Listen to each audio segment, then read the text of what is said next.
Hey guys, Zach Calhoun here from CloudPano.com. Hope you're having a great day. I want to quickly touch base on something me and my sales team just went over. I think it's really important, so I want to share it with you guys. So, I hear this problem sometimes where folks, using CloudPano, they're selling virtual tours as a service, and they see these massive contracts. See you guys selling $10,000 contracts, $14,000 contracts, $18,000 contracts, and they're getting host and maintenance subscription fees, and they're wondering, well, I'm trying to sell virtual tours and I'm just hitting a brick wall. I heard the phrase, I'm hitting a brick wall. Interesting.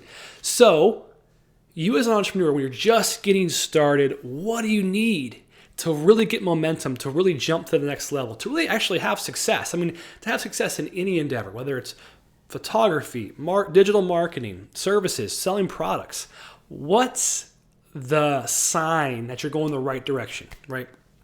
Well, there's really three things that make up a market, right? You have the niche, so the people you are serving.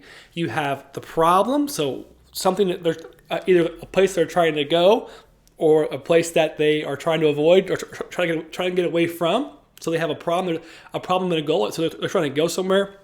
Then you have a service in between, or you have a product in between it. It's those three things. Keep it really simple, guys, okay? I'm trying to help this specific person or this type of person. Typically, it can be a role. Like if they have a title, it's good because if you're prospecting on LinkedIn, you want to prospect a title, right? A business title in a certain area and demographic. So if you know the person and what their goal is, like what is success, what's measurable success for them, you want to help them get there. That now you're cooking with grease. Now you're somewhere where you can have a productive conversation. Because if you just try to come at somebody with a product or just try to come at somebody with a service, hey, here's what we do. I mean, I get emails all the time. So I'm the co-founder of CloudPano.com. We're a software company. We have a lot of reach. We're in a lot of markets. We're doing a lot of really cool things. We have a really large user base. So people will recognize that and go, oh, well, Zach needs this and Zach needs that. And so I'll get these poorly written emails that don't really solve a problem for me. They don't actually know I have a problem. They're assuming I have a problem that I don't really have. That gets ignored. I just move on past that email, right? So your prospects do the same thing if you pitch them on something and you haven't even spoke to them about the problem. You haven't helped them, okay? So what is this video about? It's about getting folks to pay attention to you. How do they pay attention to you, okay? This is the most important thing when it comes to prospecting, okay? So how do we do that, right? The number one way, the easiest way, and really should just keeping things defaulting to simple. I heard the phrase the other day, default to simple. You need to keep things simple. Your prospects, your niche needs one thing, results. That's it. So if you can show results from their competitors, from their neighbor, from ancillary folks, even a little bit of results, get you enough rapport to get past the first initial objection, which is, does anybody else use this person or these people or this product? Does anybody else use it? Because I don't want to be the first one. This is like the biggest thing you need to overcome with your marketing material is you're not the first one. Okay, bro, I've been helping this guy and this girl and this brand, and they're all crushing it. Do you want to crush it too?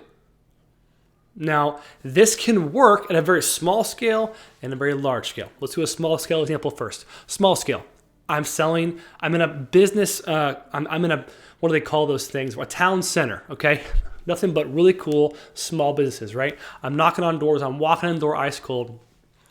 My first objective of the day is to get someone to say yes to me for whatever price, even free, so that I can leverage that to the neighbor next door. Because if the ice cream shop's doing it, well, I'm going to consider it now, right?